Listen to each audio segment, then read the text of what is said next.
Hey, what's up? This is Kevin from Kevin's BBQ Joints, and I have a special one. This is from behind the barbecue front lines with Nick Solaris. Yes, Nick Solaris, the always great Nick Solaris from Meat Life, his YouTube show. Check it out. I'll put a link below. I know Nick for a while. He was one of my first interviews for this show. He did a barbecue city guide for New York, and I just wanted to check in with him and see how he was doing, how New York was doing. This was recorded 6 weeks into the pandemic, so it's interesting to see. This is when it was pretty crazy, and not that it's not crazy now, but the sirens every night, the sirens every day. He lives by 3 major hospitals, and so the sirens and the cheering at 7 o'clock. It's a nice little slice of that time, 6 weeks into the pandemic.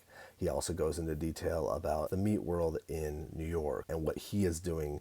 If you check out his Instagram feed or you check out his Instagram, he's cooking all the time. He's getting meat in from people, and he's cooking up amazing food. And so we talk about that. He's always traveling, not right now, but he was always traveling. So there's all the new projects that he's doing. We talk about his good friend, Louie, his really good friend who passed away last year, and really touching and really heartfelt and really interesting to see that dynamic. I can't thank Nick enough for taking the time during the pandemic to be as blunt as Nick can be about things and life and how his family's.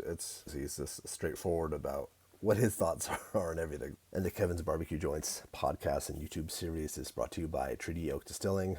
That's treatyoakdistilling.com, or you can visit them in Dripping Springs. Also, AJ's Custom Cookers. AJ Ramirez making custom stuff at ajscustomcookers.com. That's how you get a hold of him, see what he's doing. All social media still AJ's Custom Cookers. You will be impressed by him as well as his work. I have a YouTube show at youtube.com/Kevin's BBQ Joints. If you're just checking this out on your local podcast network, I have a website at kevinsbbqjoints.com. Links to all the podcasts, links to all YouTube stuff, news, tons of articles that I've written, lots of cool stuff. I think you'll enjoy that. Social media, Kevin's BBQ Joints. But at the end, thanks for listening. Be safe. Enjoy. Good morning, Nick. How are you? I'm all right. Week 6, I think we're in. Have you been quarantined, self-isolating? Yeah, I've been self-isolating. I mean, at least a week before it was officially mandated. Only because I just, I have family in Taiwan and England, and I had a trip planned to Seoul, South Korea. Oh, did you? I was well ahead of, I knew about this we canceled it back in February because we saw what was happening. Although it would have been ironic, but it would have been safer there.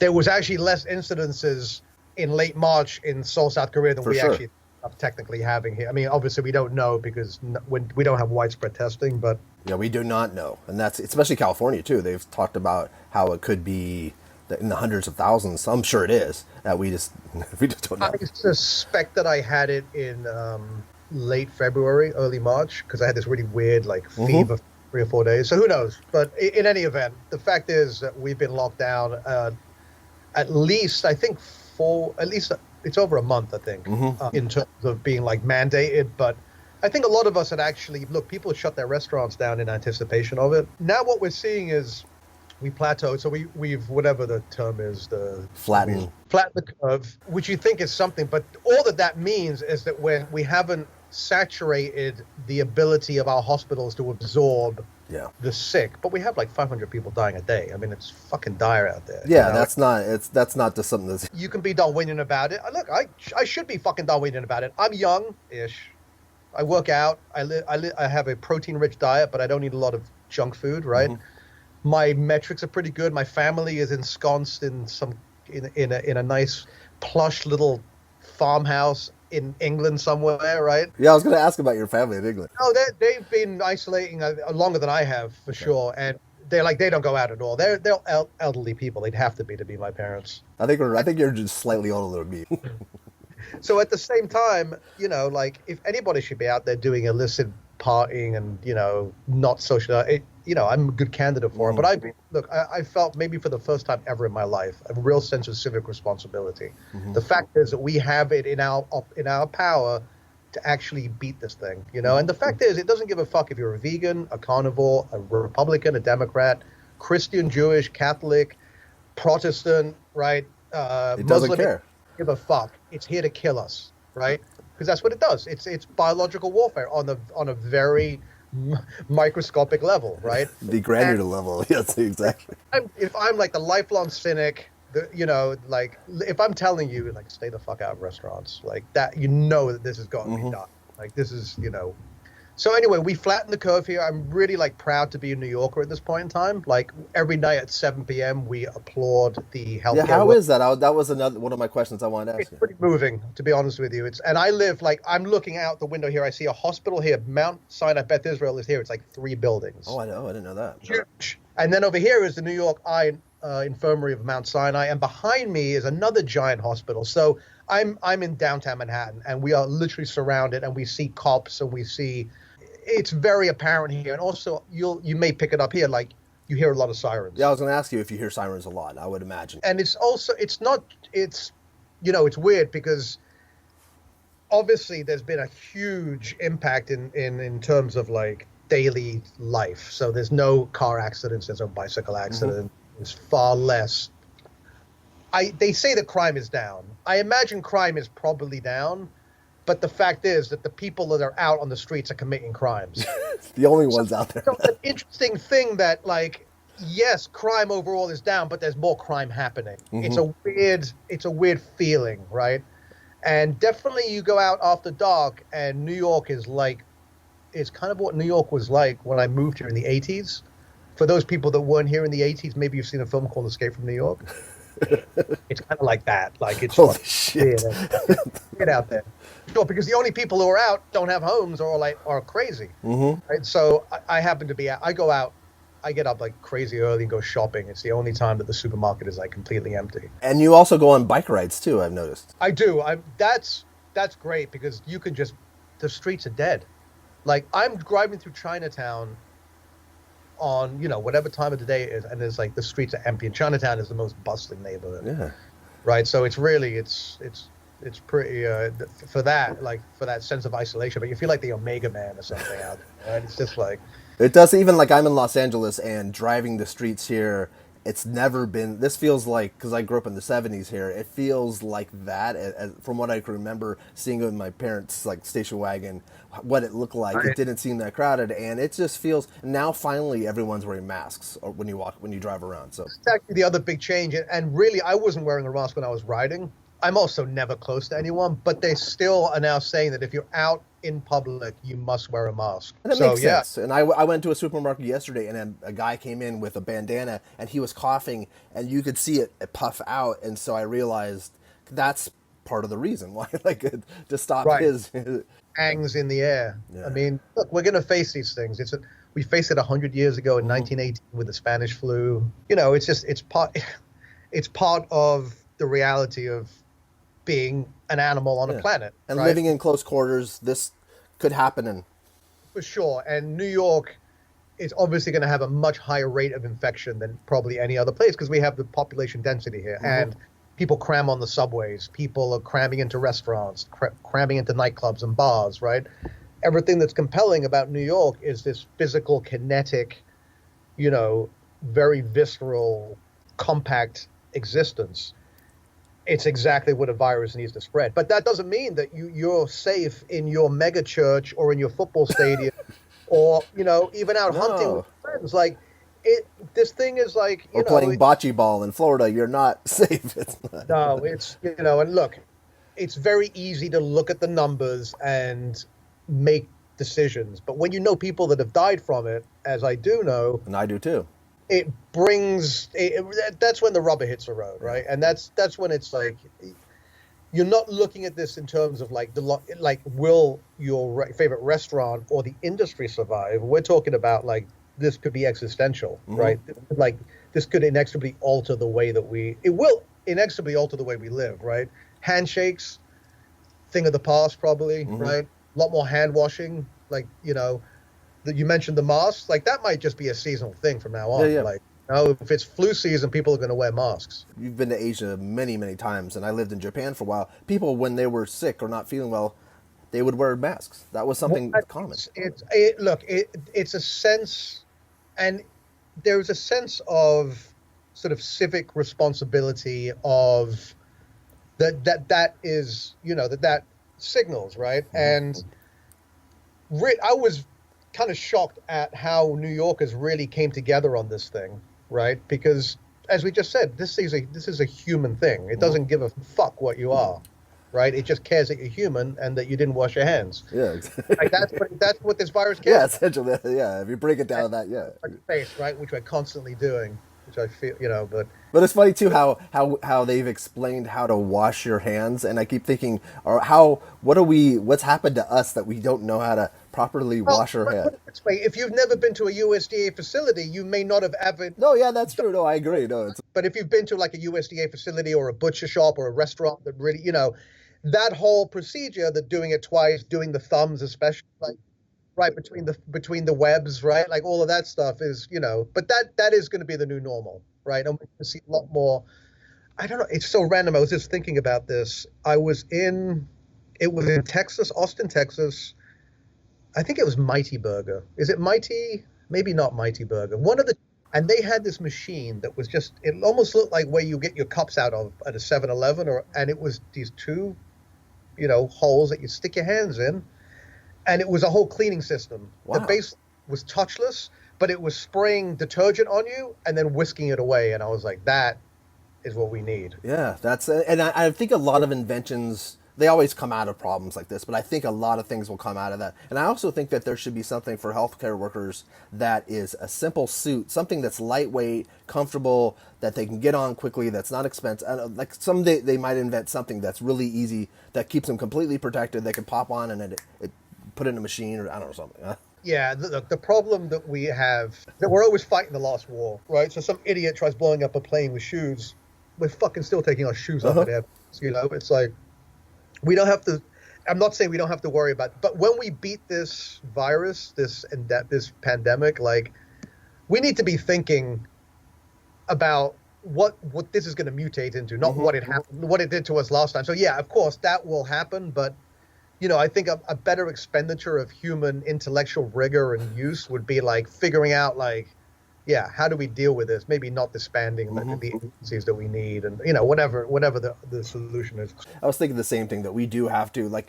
People were saying like how this is going to alter our lives and alter everything or the new normal. But like I was telling people, the new normal when the guy tried to bomb the plane with his shoes, apparently everyone took their shoes off. Then the liquid thing with the plane. So there's been a new normal in general. I think that we've had steps of new normal. It's just this is a major one. And I think culturally, it's not. Look, if we get a vaccine in the next year or so, which I think it's like it's pretty likely to happen that we will get a vaccine, I think things have a pretty good chance of returning to a fairly similar semblance of of the way we lived.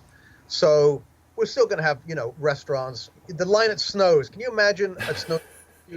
If you had to sit six feet apart, that line will go all the way to Austin from Lexington. It would go so far out of town. I was thinking about that same thing. I think that eventually, and also the idea about wearing masks, social distancing, all of these things, like, I think that if we have a vaccine soon enough, we're going to go back to listen, the Roaring Twenties came out after the Spanish flu. That's true. Okay? That is very true. The Jazz Age and speakeasies, people were jam-packed in like sardines. You look at pictures of like when the stock market crashed, right? Those pictures of everyone. It's like we probably learned a lot less than we should have. But the fact is that we went back to this idea of life as being, full contact. For sure.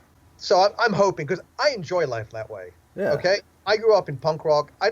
The idea of stage diving with no one to catch you is terrifying, right? Like, it's the worst. Let's talk a little bit about the meat world in New York. Have you been? I'm sure you've been in contact with people. What's the sense? Are there other places to go? Other places that people might not know of that have takeout that are off people's radar? Or I have not been eating takeout. I'll say I've cooked every meal at home. That was just my, like, when I was going to social distance, that was part of it. And I think that getting a delivery or going out so I go out like once a week. I have been getting food. I've been getting meat delivered to my house. I've noticed that. That's genius. I will probably now look. We flattened the curve. It does seem that we've been quarantined for another month or whatever. But I think so. there has been an easing, I think, or it's just that we're getting used to the new normal of wearing masks, of socially distancing. Now aisles in supermarkets have tape out. There is definitely, I guess we're getting used to it maybe. Have you talked to people like Pat LaFrida and talked to these guys and seen what's the sense? Are people ordering a lot of meat to be shipped? Is that higher? The Frida in particular was in a good position because they were already doing home delivery. So they have the infrastructure, they have the delivery mechanism. The other guys, like there's other brands, other purveyors that are definitely getting into the home delivery game. The Rucker Brothers is out here in California. I didn't notice. Brothers does limited shipping. Okay. Obviously, it's a little more expensive because they sell high end beef, and they don't have an infrastructure. Like, I think La Frida goes through Goldbelly, so that's already very robust. And it's Shake Shack stuff through Goldbelly, yeah. Exactly. So they already have that delivery mechanism. They also sell through not Whole Foods, Fresh Direct, I believe. I think so. I think Rocker Brothers will go through FedEx, so you'll end up paying that. But listen, if you want high quality, imported and luxury goods, that's another option. Yeah. And you could order Snows, you could order Evie Mays, you could order Truth, you could order a bunch of different places, barbecue wise too. And it's expensive, but it's a treat. It's expensive, it's a treat, but you're also helping out the restaurant. Exactly. And that's like, now I was very much into the social. Now in next, because I know we're going to be down for another 6 weeks. Easily. Easily. Yeah. Look, because we're on California and New York, so what we're experiencing, other places will be getting in another month or 2 or 3 weeks in terms of how your medical systems. Now, hopefully, like the ventilators that we have surplus will be shipped down, and that's where the federal government really does need to step in and sort of manage the resources, right? What was your image of Cuomo? What did you think of Cuomo before this? I don't like anyone. Like, I've always been like seriously, I can't think of. I don't get inspired by politicians. No. But I think he's done a pretty, but also too. I think in terms of the management in the moment, yes. And in terms of communicating, he's done an excellent job. The fact is that we were let down by you can put this in, I don't care. Every state and federal agency let us down because the writing was on the wall. We had the same infection rate that South Korea had at the same time. Okay, we had the first, like the same day. We had deaths on the same day almost, right? And they managed to totally mitigate it because they learned from other people. And that's the thing. The problem with our culture and our society is that we're unwilling to learn from other people's mistakes. Like, we want to learn from our own mistake. And that's not always, it's an admirable trait, but it's not always beneficial. The fact is, if we'd all shut down we'd be opening restaurants already, right? No, exactly. Working at home, I'd be going out to eat. Now, that would obviously be socially distant. It probably would have been what we're going to be doing in another 2 months. But the fact is, like, the sooner you nip this in the bud, the quicker we would have got back to regular life. Yeah, the best way to deal with this was to shut the country down and deal with it, and deal with the heartache then, and show a smart plan about it. Because I have a good friend in Seattle, so Seattle, and if you're on Twitter, you and I are on Twitter, you knew the writing was on the wall in January what was happening. Like, you knew what was happening. Yeah, and if you just get any modicum of international news, like, don't watch the news networks here because they just basically, it's like, to me, like, and I'm talking about all of them, whether it's CNN, Fox, MSNBC, it's literally like watching a Hanna-Barbera cartoon background, right? Where the cartoon background just it's the same cityscape over and over again, the same fucking news stories. You would think that there was like, and it's like, so I just say stay away from that, play some music, listen to rock and roll, maybe put on some international news, like. Yeah, no, definitely. Are you listening to more music? You are probably. You listen to music all the time. Are you watching the Tiger King thing? That was ludicrous. I honestly, because of the animal thing, it looked like animal abuse, and I'm like, I can't. But I feel like one of those tigers, like being stuck in my. Even though I have it pretty good here. I have a home theater. Look, this is my room. It's like a home theater with a big screen, and nice. I have a treadmill. Where's your bag? Do you hang it in that room? No, it's in the other room. Are you still doing the intermittent fasting? I've been doing it until last week, and I was like, I'm going to take a couple of weeks off this because life is so boring anyway. And then to not have a meal for 36 hours is just like, I'm going to I'll probably fast next week at some point. I'll do a day. I've screenshotted some of your fasting tips because I would like to do that someday. I've just never tried that, but I think it's. Thinking about switching to doing is the one that's become quite popular here in the States is doing. You do like a 16-hour fast. So you basically it's called time restricted eating, I believe. Okay. Oh yeah. My cousin does, like, he doesn't eat after 8 o'clock or something like that. But he also does. I think he also does like ayahuasca a lot, or he just like It's like he comes down to Topanga Canyon in L.A. and I'm like, you've been coming near me for all these years. He's like, yeah, I come for like 3 days, and it's I'm like, oh shit. like go that wilderness and tripped out. Yeah. That he has to have a spirit guide. His spirit animal is an owl. He told me. Mine is a hot. So what? Hot dog? Okay, that could be like the takeaway. Nick's spirit animal is a hot dog. I talked to a couple days ago Ali Khan, and he was talking about Joe Junior's with you. Yeah, man, I hope that place comes back. He said that was one of his favorite visits that he's ever had in his life. It's such a great. For those that don't know, it's my local diner, but also my favorite hamburger in New York. Yeah, just a great place. And you were traveling. Are you guys editing Meat Life episodes? Because I saw you were traveling a lot before this. We were in the middle of doing the next season, which was going to be Texas. Okay. Obviously, that got all canceled. We have a couple of episodes that are in the can, but they're not edited. So that's just kind of on hold. And what we're actually doing is Zoom is kind of our new medium. Okay. So, I mean, Meat Life is my company that does my show. It's a production company. But we also have clients like these fine gentlemen, Otto Wild. Okay. You know Otto Wild Grill? I don't. Oh, this thing is amazing. It's not really a barbecue thing, but it's basically a steakhouse broiler for your backyard. Oh, really? Okay. No, I'm meat. Not just barbecue. I'm meat. Okay. No, I know, but it is like, it's the size of a toaster oven. Okay. A top-down broiler, so like a salamander or any kind of steakhouse broiler. Mm-hmm.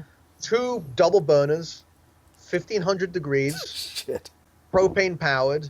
It cooks a steak in like, I mean, if it's a thin steak, in like minutes. Really? It's like, yeah, it's ridiculous. Okay, I'll put a link to that. I want to check that out. So this is kind of, I mean, look, this is technically a paid ad because they're a client of mine. No, that's okay. It's people. I mean, we do media work for them, and we help them out with their messaging. And on Monday the 27th, we're doing a webinar with John Tizar in Dallas. Okay. Cooking on the Otto Wild Grill. Then I'm going to be in New York, kind of like hosting the event. Okay. And then we have the designer or the son of the designer, Nils Wild, in Germany, going like showing the product line. That's rad. That's okay. So you did something with John Tizar before, right? It was actually with I mean, I've done videos with him, but John is for those that don't. I mean, obviously everyone knows John. But he's really, in terms of like driving forward the sort of knowledge and the art and craft of steak aging and cooking, like he is at the forefront of that. He's at the real vanguard of that movement. I talked to Daniel. He got a bunch of steaks from him because he was selling them like half price almost, or like a third of the price, because he didn't want to age them anymore. Yeah, well, he's just moved. Yeah, so he's got 2 restaurants. He's got Knife in Dallas and in Plano. And obviously they go through a lot of steaks during the course of, their regular life. The restaurants are closed now. He's got to move the product. Otherwise, it's going to sit there and age, which is fine, but why not give steaks to the people? They need it. And I felt bad because he has a place out here in California that he was just about to open, I believe. Outer Reef. Yeah. And I was talking to him before. We were DMing, trying to figure out a time to do an interview, but now he probably has a little more time at his hands. He was really busy back then, trying to get that thing open. One of the things we're going to be doing is doing like, look, my show, if this keeps up, my show is going to become a cooking show, right? Just because what else are we going to do? I'll just pivot to cooking for the time being. And then when the restaurants open up again, I'll go back to the restaurants. Are you saving those videos that you're doing? They're all saved, but they're not, it's all done on my phone. Yeah, it's still something that I think could be usable. Everything I'm doing right now, and I don't know if you follow my Instagram, I'm basically I've never cooked the steak the same way twice in the last month. And I've cooked steak, every other day I'm cooking a steak. So what I'm really doing is working on a cookbook. I'm working on content. Okay. Right? But it's all going to end up being something at the end of this. It'll be a cookbook. It'll be a video series. It'll all, If people want to utilize you for help with marketing, is it the same? Yeah. Okay. I mean, look, if you have a vegetarian hamburger company, we're probably not a good fit. No. We're basically a media agency with an agenda. Okay. And that is the furtherance of Meat Life. And actually, this is the perfect time because people need to, as the curve continues to flatten and as life comes back to some sort of normalcy, people will want to promote their products and want to get the word out that they're still around. And it's going to be very, very challenging. We all know about the disaster of the PPP and the whole Shake Shack thing and Ruth Chris getting money that should have gone. Yeah. It really should have gone to the independent guys, right? Should have gone to small. And look, I'm not going to fault a corporation for doing what capitalism is, right? Is engaging in the acquisition of capital and wealth. That's just the system we live under, right? At the same time, you've got to blame the person that left the fucking henhouse door open, right? This comes down. You can't blame Shake Shack is a fox, okay? And I love Shake Shack. I've been a Shake Shack fan since day one, and I think what they did was actually kind of admirable in giving the money back. And I've always believed in them as a company. At the same time, they're a publicly traded company, all right? Their interest is making money for their shareholders. For sure, yes, without a doubt. You can't forget that about any company. I don't care how much you love the hamburger company, whatever it is, right? End of the day, it's about making money. The point is that the system should not be set up so that a company that has, however many employees can get the money. But that happens in government, maybe. I'm just saying in government in general. Well, the system is rancid and corrupt. It always has been. And it probably always fucking will be. I mean, it's just that the industry is not going to survive if it doesn't have serious intervention. Rent abatement, tax, all of these things have to happen. Are any of the things coming back to normal at all in England? I think they're worse off there than we are. Are they? England is even slower to act. Look, remember, they're a lot closer to Europe, so my cousin in Spain was saying they've been locked down for weeks before us. Yeah, but Spain and Italy are now kind of coming out at the end of the. Yeah. I mean, again, we're still talking about hundreds of deaths, right? Hundreds of people dying. Yeah, per day. Yeah, and I think what happened, the acceleration of that happened because they didn't have the hospital beds available. So they had to make triage decisions. And that, obviously, you're choosing who's going to live and who's going to die. We never had that position here. Like, nobody died that wouldn't have died for the lack of medical attention or equipment, That said, we've run this system to the system has been completely just exhausted, right? And we're talking physical, obviously, the sort of the heroism that has been exhibited by the medical people working crazy hours under, frankly, I mean, really dangerous position, right? The PPEs they need, they don't, it's like you see people using like New York Yankee. Oh, the ponchos, yeah. Like it's like, and actually, some of them were asking the Yankees for ponchos too. I think that was at a time where that's what it came down to. Yeah. It's pretty. It's like grabbing a trash bag when you go on like a water ride at a water park or something. It's like it just doesn't make sense. Right. It doesn't inspire confidence in. Do you see that when you bike around? Do you see the hospitals and the workers, and do you see does it look like stress? I'm just curious. Everything is very placid when you're outside, but you know that when you're driving by and every hospital has a morgue truck or two in front of it. Oh, yeah. No, it's not normal. Like it's just not. Like I'm looking at one right now. I can see it. It's right there. It's Holy shit. Really like dark. That is wild. If you only read Twitter and look at the internet and read and watch the news channels, it seems like it's a subject that you can debate and maybe even sort of convince yourself that maybe this whole thing is just ridiculous. But look, the reality on the ground is people are dying by the tens of thousands, and it's not. The danger isn't that and a lot of these people would have died anyway. I grant you that. They're old people. They have existing conditions, right? The problem becomes when we oversaturate the medical system, then everybody dies. The guy that broke his leg, and the guy that has a chest go that could have been that needs a stint or something. Yeah. Yeah. So that's the real danger. And you think that you're exempt in a rural area, like your medical services for every 100 people are like inconsequential compared to what we have in a big city. As I said, I look around. I'm looking at major hospitals, right? If you're in a rural area, where is your closest hospital, right? And where is the closest hospital that can actually perform life-saving surgery? That's probably a helicopter ride away. You know what I'm saying? People that think they're safe and immune, yes. Right. I mean, our medical system is tenuous at best of times, but we make it through every flu season. People die, but life carries on. This thing is just gonna exhaust that capability. That's the real danger here, right? That's so shitty. What's the first thing you want after this is over? Is there something you've been thinking about? I don't know if I go for the last restaurant meal I had, which was the grill. I had which was an amazing meal, my favorite restaurant. or do I go like Joe Jr., my favorite diner? So I don't know. I'm sure I'll know. I'm sure when it opens up, like the choice may be made for us, right? Like half of the restaurants we want to eat at may never come back. I mean, Oh yeah.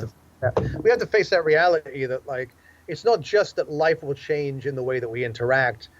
It's that life is going to change sort of culturally irreparably because places that we love may not be there anymore. Yeah, that's a stark reality. It's going to happen. And I was curious. I wanted to ask you. I wore this because of Carl, because he wore this hat a lot. And I was talking to Simon Majumdar last week about Carl, and I was texting him right before he passed because we were finally going to talk, and he finally just said yes.